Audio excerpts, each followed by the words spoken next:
창세기 14장 8절에서 16절까지입니다. 아브라함의 조카 롯이 아브라함을 떠나서 소돔 고모라에 들어갑니다. 그가 소돔 고모라에 들어가서 어떻게 살았는가 구체적으로 나와 있진 않아요. 그가 바로 성 안으로 들어가진 않았을 겁니다. 이제 성 밖에 그 푸른 초원에서 자기 양떼를 먹이면서 처음에는 성 밖에 있다가 점점 돈도 벌고 성 안에다가 집도 사놓고 이렇게 하면서 나중에는 소돔 고모라 성 안으로 들어가게 되어집니다. 그러면서 이제 정착을 하게 돼요.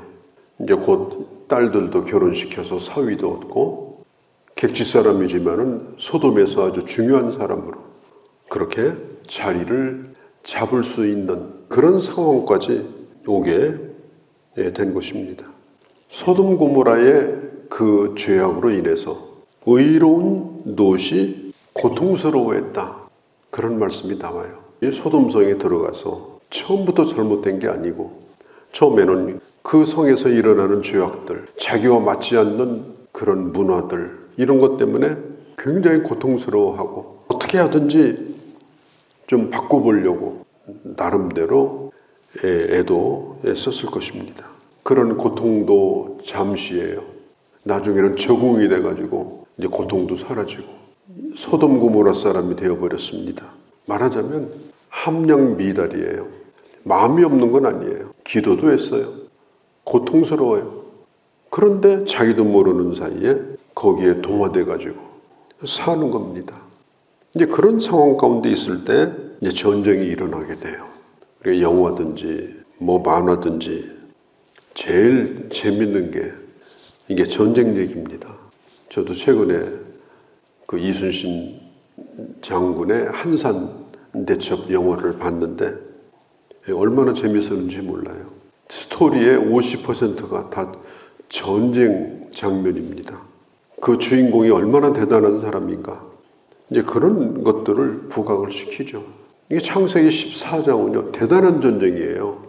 연합군끼리 전쟁이 일어난 겁니다. 이게 북방에 있는 메소포타미아 지역, 북방에 있는 네 나라 연합, 그 다음에 남방에 있는 네 나라 연합. 이게 4대 5의 전쟁인데 북방에 있는 네 나라, 그 다음에 남방에 있는 5나라입니다. 이것도 연합전쟁이에요. 큰 전쟁입니다. 이 왕들이 뭐 어떤 제국의 왕은 아니지만 아브람 당시에 이 도시국가, 큰 도시를 책임지고 있는 나름대로 이런 힘이 있는 그런 왕들의 전쟁입니다. 그 정도면은 이 창세기 이 14장 전체를 전쟁 얘기로 좀 채워야 되지 않습니까? 그런데 없어요. 이름만 나와 있고. 뭐 도망치다가 뭐 욕심구덩이에 빠졌다 뭐 이런 얘기 정도지 굉장히 큰 전쟁인데도 전쟁에 대한 흥미진진한 그런 얘기가 별로 나와 있지 않아요. 그리고 전쟁이 끝난 다음에 있었던 일들 그런 이야기들이 주로 더 중요하게 다뤄지고 있는 걸 볼 수가 있습니다. 근데 재미가 없어요. 오늘 본문을 읽어봐도 그래요. 성경은 지금 재밌는 전쟁 얘기를 여기다 기록하고 있는 게 아닙니다. 이 전쟁 속에 숨겨져 있는 이 하나님의 뜻이 뭔가 5 나라의 왕도 못 이기고 패배한 전쟁이에요.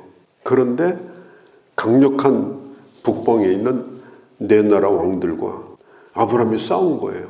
아브라함이 이겼거든요. 근데 궁금해요. 도대체 318명을 가지고 연합군을 어떻게 이겼나? 무슨 전술을 썼나? 무슨 작전을 짰나? 무슨 진을 쳤나? 또 몇 명을 죽였나? 한마디도 안 나와요. 주제는 뭐냐? 전쟁 끝난 다음에 어떤 일이 있었는가? 이제 거기에 초점을 맞추고 있는 걸 볼 수가 있어요. 그럼 전쟁의 원인이 뭐냐? 아브라함이 이 전쟁에 말려들게 된 원인이 있습니다. 이 본래 소돔 성은요, 팔레스타인 땅 가운데 남쪽이에요. 그 가운데서도 그 제일 큰 성이 소돔 고모라 성이고 그 주변에 있는 조그만 도시국가의 왕들이 연합을 한 것이 5 왕입니다. 거기 이름들이 다 나와 있죠. 그리고 북쪽에 있는 왕들은 메소포타미아 지역 강력한 도시국가입니다. 거기에 있는 이 네 나라 왕들이에요. 그래서 남방의 그 왕들이 12해 동안 매년마다 조공을 바쳤어요. 그러니까 국가가 세금을 낸 거예요. 다른 나라에다가. 니네들 살려면 세금 내라. 옛날에 조폭들이 돌아다니면서 자릿세 뜯어낸 것하고 똑같습니다. 그렇게 하다가 남쪽에 있는 5 왕이 연합을 한 거예요. 우리 더 이상 내지 말자. 이제 우리도 연합을 해가지고 저들이 우리를 해치려고 하면 우리도 같이 싸우자. 널 당하고 사냐? 이제 그런 이제 충돌이 일어난 겁니다. 반란을 일으킨 거예요. 약한 나라가 강한 나라에게. 그것도 연합을 해가지고 5 왕이 세금 못 내겠다. 우리도 이제 독립국가다. 이러면요. 이 북방에 있는 왕들이 가만히 있겠어요? 그래서 이제 전쟁이 일어난 겁니다. 5절에도 치고 또 7절에도 친지라. 이게 무슨 뜻인가 하면요. 빗자루로 쓸듯이 쓸었다 그런 뜻이에요. 그냥 보통 전쟁이 아니에요. 북쪽에 있는 이 네 나라의 왕들이 내려와가지고 완전히 그 5개의 이 도시국가들을 다 쓸어버렸어요. 그래서 소돔 고모라의 군사들도 다 도망을 치고 왕들도 도망치다가 그 역청, 아스팔트 만들 때 쓰는 거예요. 그 구덩이에 빠져가지고 군인들이 죽고 왕들도 그 구덩이에 빠지고 문제는 뭐냐? 소돔에 살고 있는 롯과 그의 가족들이 포로로 잡힙니다. 그리고 롯이 가지고 있는 재산도 다 뺏깁니다. 이때 당시 아브라함은 롯에게 모든 걸 다 양보하고 어디에 가 있었느냐?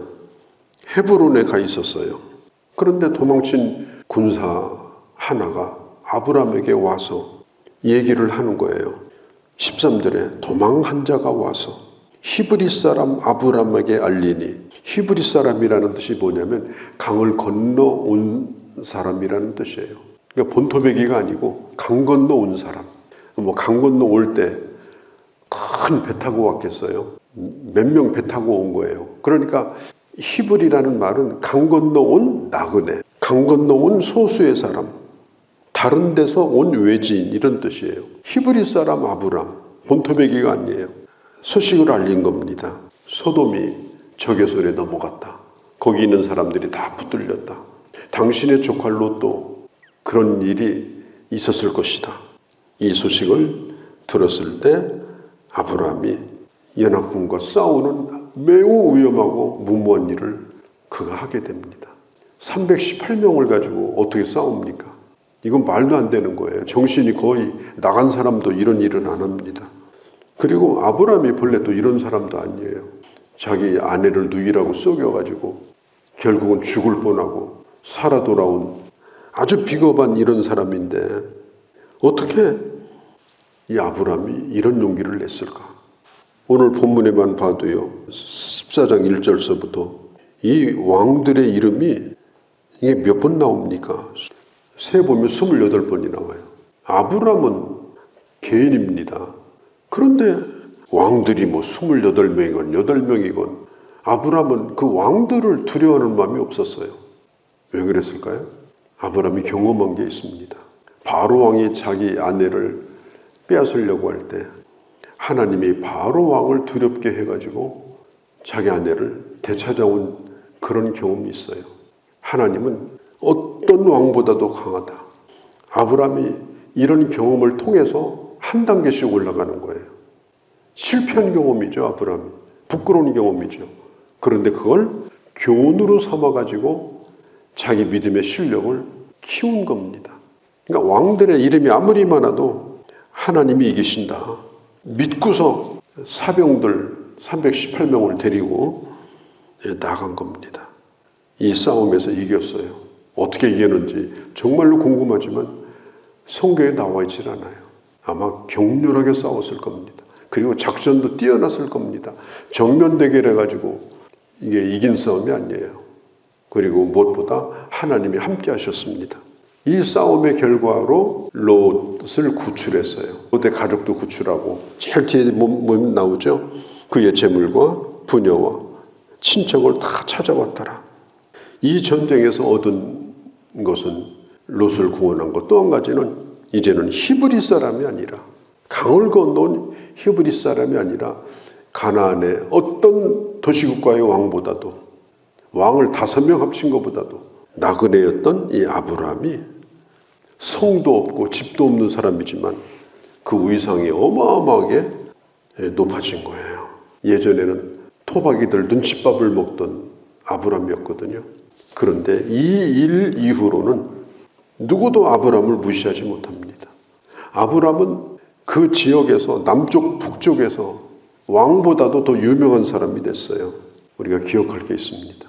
내가 유명해지고 싶어서 유명해지는 게 아니에요. 하나님이 유명하게 만드셔야 돼요. 뛰어난 사람이 되려고 하면 하나님이 도우셔야 가능합니다. 하나님이 챙겨줘야 가능한 거예요. 하나님이 높여줘야 가능한 거예요.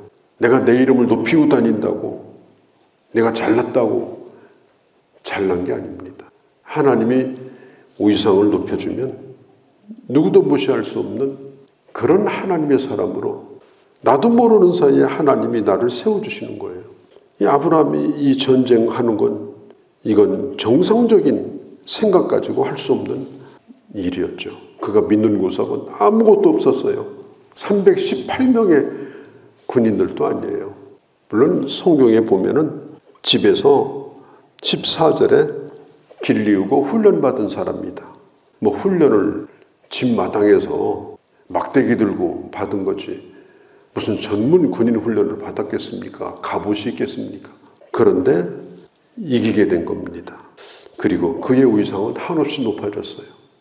그러니까 나중에 이 사라가 죽고 나서 아브라함이 땅이 한 평도 없었지만요, 내 안에 묻을 자리를 좀 달라 그러니까 거기 사는 사람들이요, 아브라함에게 그냥 주겠다고 그랬어요. 누구도 아브라함을 함부로 하지 못하는 그런 계기가 바로 이 전쟁 이후에 일어난 일입니다. 그러면 아브라함이 왜 이런 전쟁을 했느냐? 이유가 간단해요. 머리가 복잡한 게 없어요. 롯에 대한 책임지고자 하는 마음 때문에 그렇습니다. 자기를 떠난 롯이에요. 족한데도 좋은 땅 자기가 가서 다 차지하고 가서 벌써 집 사고 땅 사고, 그러니까 어떻게 보면은 별로 상종하고 싶지 않은 조카죠. 그런데 아브라함은 그런 조카일지라도 자기가 책임지려고 하는 그런 마음이 있었어요. 책임지고자 하는 마음이 정말 중요한 겁니다. 우리가 그런 얘기가 있잖아요. 여자는 약해도 어머니는 강하다. 왜 강해요? 책임감 때문에 강한 거예요. 국가도 마찬가지예요. 무명용사 왜 강한 거예요? 이름은 없어도 책임감 때문에 그런 거예요. 교회 구성원 가운데도 아주 약한 사람들이 교회를 그렇게 사랑하고 뭐 빽있고 돈 많고 이런 사람들이 교회 사랑하는 게 아니에요. 왜 그래요? 책임감 때문에 누구도 할 수 없는 일을 하고 교회를 지키고 그렇게 하는 거예요. 이 아브라함도 마찬가지입니다. 그렇게 할 때 하나님께서 감당하게 하시고 승리하게 하여 주신 것입니다. 나는 오늘 이 시대를 향해서 어떤 부담감을 가지고 사는가? 아무 부담 없이 나는 뭐 교회는 알아서 돌아가겠고 세상은 잘 돌아가겠지, 이렇게 무관하게 사는 사람은 죽을 때까지 이름 석자도 못 남기고 갑니다. 별 볼 일 없어요. 결국 책임감을 가지고 자기가 희생하려고 할 때 하나님이 알아주시고 결국은 공동체가 알아주고 교회가 알아주는 겁니다. 오늘 아브라함에게서 배우는 이 중요한 교훈들을 우리가 생각하고 아브라함처럼 그렇게 멋지게 살아가는 그런 주님의 자녀들이 되어주시기를 바랍니다. 거룩하신 우리 아버지, 오늘도 저희들을 귀한 말씀 들었습니다. 전쟁 얘기가 아니라 하나님이 함께하신 영적 승리였습니다. 거룩한 부담과 책임감으로 이긴 싸움이었습니다. 연약한 우리일지라도 유명한 자가 아니라 무명한 자나 유명해지는 그런 멋진 하나님의 사람으로 살게 하여 주옵소서. 우리 주 예수님의 이름으로 기도하옵나이다. 아멘.